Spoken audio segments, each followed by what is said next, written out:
रुक्मिणी विदर्भ पीठाचे पीठाधीश्वर जगद्गुरू रामराजेश्वराचार्य माऊली महाराज यांना अज्ञात व्यक्तीकडून निनावी पत्राद्वारे जीवे मारण्याची धमकी देण्यात आली असल्याची बाब समोर आली आहे। या पत्रामध्ये आप जो अयोध्या कर रहे हो वह आपको महंगा पड़ेगा, आज नहीं तो कल कुछ दिनों में आपका अंत निश्चित है, अशा प्रकारची धमकी निनावी पत्राद्वारे देण्यात आली। या प्रकरणी रामराजेश्वराचार्य माऊली सरकार यांच्या भक्तांच्या वतीने कुरा पोलीस ठाण्यात तक्रार दाखल करण्यात आली। तसेच आज पोलीस अधीक्षक यांना निवेदन देऊन धमकी देणाऱ्या व्यक्ती विरोधात कडक कारवाई करण्यात यावी व रामराजेश्वर माऊली सरकार यांना तात्काळ पोलीस संरक्षण देण्यात यावे अशी मागणी करण्यात आली। Bureau report, Amravati breaking. माऊली सरकारला पत्र लिहिणाऱ्यांना अटक झालीच पाहिजे, अटक झालीच पाहिजे। जय श्रीराम। मैं महाराष्ट्र प्रदेश अध्यक्ष हिंदू क्रांति सेना हेमंत मालवीय। कल जगतगुरु श्री राम राजेश्वर माऊली इनको धमकी भरा लेटर मिला गया, उसमें उनको जान से मारने की धमकी दी। ऐसा नहीं होना चाहिए, उनको सुरक्षा मिलनी चाहिए। हमारे सभी हिंदू संगठन की मांग है और जल्द से जल्द उनको सुरक्षा प्रदान की जाए।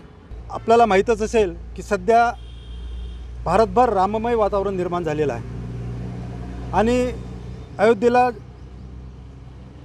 श्री रुक्मिणी विदर्भ पीठाचे जगद्गुरू श्री रामराजेश्वराचार्यजी महाराज आमचे सर्वांचे श्रद्धास्थान यांना पण एक 8-15 दिवसा अगोदरच ते रामानंद त्याच्या मुख्य असल्यामुळं त्यांना प्रथम तिथे VIP म्हणून बोलण्यात आलेलं आहे। आम्ही सर्व भक्तगण भारतातले म्हणा किंवा महाराष्ट्रातले म्हणा किंवा विदर्भातले म्हणा, आम्ही स्वामीजींच्या गावागावात कशी जल्लोषात त्यांचं स्वागत होईल आणि आपले प्रतिनिधी तिथं जातात, तर अमरावती जिल्ह्यातील विदर्भातील सर्व लोकांमध्ये एक आनंदाचं वातावरण निर्माण झालेलं आहे। अशातच कोणीतरी त्या दुधात खळा टाकावा असा हा प्रकार घडलेला आहे। कालच आमची मी श्री रुक्मिणी विदर्भ पीठाचा अध्यक्ष आहे सुरेश पाटील। काल आमची मानसिक बैठक असताना एका कोपऱ्यात एक चिठ्ठी एका पाकिटमध्ये बंद पाकिटमध्ये आमच्याच काही लोकांच्या निर्देशात आली की ही चिठ्ठी खाली कशी पडून आहे। ते उघडले असता त्यात स्वामीजींना जगद्गुरू राजेश्वर माऊली सरकारांना धमकी दिली गेली आहे। त्यात असं म्हटलं आहे की तुम्ही राजकारण MP मध्ये करता आणि भारतातल्या हिंदूंना तुम्ही उस्कवता। ते जगद्गुरू आहे, श्रद्धास्थान आहे हिंदुस्थानाचं, हिंदू लोकांचं श्रद्धास्थान आहे, त्यांचं ते कर्तव्यच आहे। आणि त्यात असं म्हटलेलं आहे, आप अभी बहुत अयोध्या कर रहे हैं, यदि आप अयोध्या का ज़्यादा ये करोगे तो आपको अयोध्या ही भेजना पड़ेगा, अशा प्रकारची धमकी वजा इशारा दिलेला आहे। तर जसे हे प्राप्त झाली तर आम्ही तात्काळच कुरा पोलीस स्टेशनला त्याची FIR दाखल केला।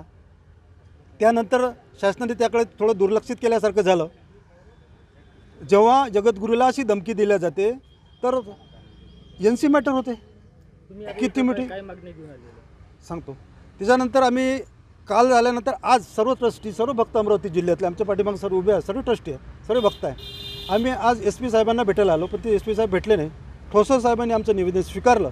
आम्ही त्यांना एकच विनंती केली आहे की जगद्गुरू रामराजेश्वराचार्य महाराज जे पीठाधीश्वर आहे ते अयोध्येच्या मार्गाने जात आहे, तर त्यांना ताबडतोब पोलीस संरक्षण द्यावं शासनाच्या माध्यमातून। तसेच विदर्भातील किंवा अमरावतीतील इतरही साधू संतांना कुठल्या माध्यमातून डिवसल्या जाते, त्रास दिला जाते, तर त्यांनाही कुठंतरी प्रोटेक्शन द्यायला पाहिजे, ह्याची मागणी आम्ही आज केलेली आहे।